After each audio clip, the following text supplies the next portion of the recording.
Welcome to the program Power to Unite with Elvira.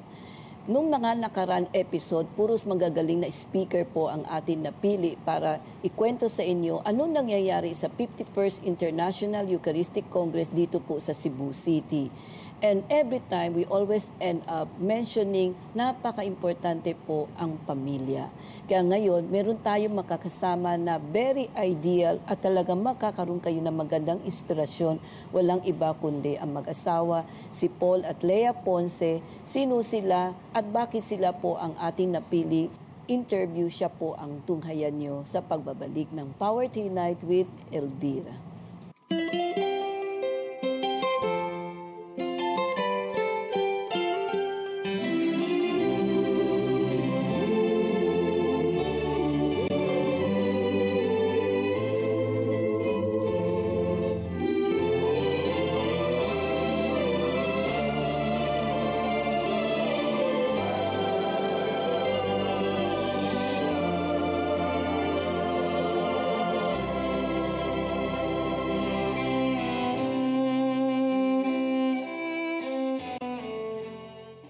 I was used to seeing Jesus on the cross since I was a little boy. I used to kiss lots of crucifix because my grandmother gave them to me. But I never stopped and pondered, why are you there, Lord? Why are you crucified? And what really shocked me was he was there for love of me and all of us, but that he was there waiting for us patiently, humbly, and I wasn't obligated to follow him. I was free. I could love him or not, follow him or not, and that was a big surprise for my conversion. I also never knew until that point at 21 that Jesus was really present in the Holy Eucharist. Paul and Lia, thank you so much, for joining us in this beautiful interview that we're going to have. Yes. So, Paul, because I'm sure the televiewers are wondering what I'm talking about. Maybe you can tell me, first, how is your life, You are a juggler, so maybe you can start, where did you find your faith? And later on, how did you meet your beautiful wife? She can be a star, a beauty queen. Well, I started juggling because I come from a circus family, 6 generations. Oh. And I started when I was 6 years old to train. Yes. And it took a lot of training, a lot of discipline. It took 2-3 hours a day of training. When I saw other kids playing and having fun, and I really continued to practice, but it was worth it. Thanks to the perseverance, I was able to do things that nobody else was able to do. Yes. And the more I practiced, I could see, oh yes, it's getting better and better. And that took me to a successful career in show business, but one that was not giving me the happiness, the fulfillment I thought it would be. There was something still missing in my life. Yes. And what I always mention is it all led to my conversion, when I finally found where true happiness was. Yes. And it was in God, in resting my soul in his heart, in being with God and doing his will. Mm-hmm. That really gave me peace, fulfillment. And this came about when I did my confirmation at 21 in the Bahamas. Mm-hmm. So, Paul, yes. So who among your family or members of your family, your father, mother, influenced you to be, prayerful, to really hold on to your faith? Well, definitely my parents, for sure, and especially my mother. I always saw her praying before going to bed, and I wanted to know more about God and the faith. She had a more traditional faith in which she would pray, but she had no formation, so she wouldn't know how to explain the faith to me. I didn't have no formation. Okay. She had no formation neither. She had a very traditional, simple faith, but still a strong one. This I saw in my mother, and she said, you have to pray at night as well. She taught me a very simple prayer that I did at night, but that was it.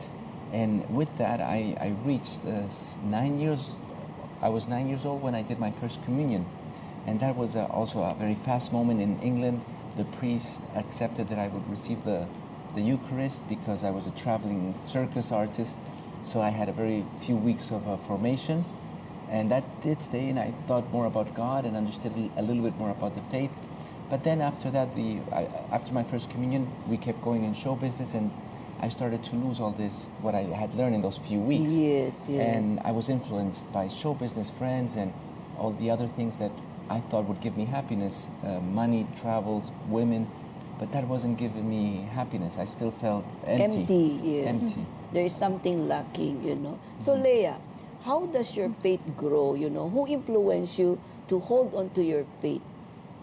Well, for me, it was different. I come from a small town in Brazil, Okay. and there are very religious there, and it's most basic Italy families. So you grow with your family praying the rosary, go to the church, and the night prayers. You, your mother, your grandmother is always with you, is playing. But also it's a decision you have to make. Yes. And for me, it was about when I was a child. I feel like inspiration to consecrate my life Okay. to God. And for me, and when I was a child, that was the only way I can help other people. That's why I was wish.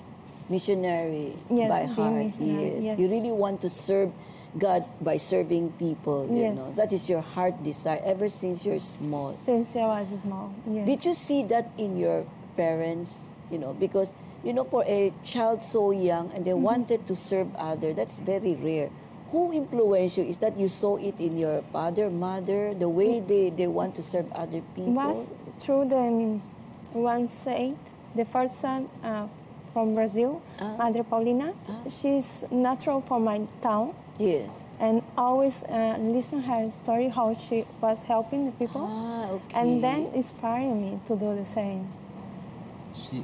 There's a very small town called Novo Trento in the Yes. south of Brazil. Okay. It's from Italian Border. immigrants. Italian immigrants. to Brazil. Yeah. Okay. And they had Mother Paulina. Mother Paulina became the first Brazilian saint canonized by Pope John Paul II Yes. in Brazil, Yes. in this small town, which now has a big sanctuary. And in this small town, all the families know each other. They're all related in some way. Yes. They're all cousins. Yes. And so she felt that she was a cousin of this new saint, and felt that she wanted to do more. Paul, when you become this jogger, you travel, you know, and then there's this curiosity to know more. So you did not receive proper catechism, right? Exactly, But yes. the curiosity keeps on growing and growing. It keeps on searching and searching. That's why you never stop searching for the answer, Yes, you know. it's true. All my adolescent life, it was like this. And when I reached 21, we were performing in a show in the Bahamas, and I approached the parish to say I needed to receive one more sacrament. My father had told me that when he got married through the church, Yeah. that he had to be confirmed on the same day of his marriage because he did not receive Confirmation, yes. And I didn't know, and what is that? I asked. Well, he didn't know much either. He said, I don't Yes. know, it's something that you have to do in the church. Yes, yes. And so I went to the church and I said, my father told me that I have to do, if I wanted to get married someday in the church, that I also need this. So you go by yourself, Yes. without somebody No, no. teaching No, you. this is very curious Yeah. because also his mother say, in London when he got the first in communion, also was him go along talk with the priest, Yes. and also he bring the priest to the caravan to Yes. talk with his mother. So it's always It was him. God working through me It's to weird. reach out to my family Yeah. and to myself, of course. So that's very clear. God's presence is everywhere. Oh, God's yes. presence is always guiding you. You cannot escape. Yes, you know, If that's you the have a word. heart, You cannot escape, you know. Your if you heart had will a always mission. beat towards God. Yes. And you have a mission. That's the reason why. And you realize that by standing today, talking to almost 15,000 or 20,000 people, imagine that life-inspiring story that you have. You will inspire all this family to hold on, you Yes. know, to their children, to their wife, you know, something like that. At the same time, that it's a jewel that you should not lose. No, you exactly. know. No, it's a big treasure. Yeah. And yes, after my confirmation, I really felt that I could be happy. I felt happiness where I never felt it before. Doing things for others, helping others, trying to be a good person, not trying to have a double life. Before I wanted to be nice to the nice people and then do bad things with the bad people. So I was with everybody doing whatever, but that didn't give me peace. Living like a double life Yes, was not giving me nothing of peace. Because it's not you. No, it's not me. Then I Yeah. said, God, in the church, you do miracles. Help me to be coherent with my Christian faith. I want to be coherent all the time, not only when it's easy, but when it's hard in show business. Yes. And what happened, I saw that it was possible to live a coherent Christian life also in show business, and that Yes. was giving me more peace. And that's how it all started, and opening up to say, okay, God, I want to do your will. If you're calling me to the priesthood or to the married life, and if, God, you're calling me to the married life, I want to consecrate my future life, my future wife, to you, to your Sacred Heart and the Immaculate Heart of Mary. And every morning in my morning prayer, I used to consecrate my future wife to the Sacred Heart and the Immaculate Heart of Mary.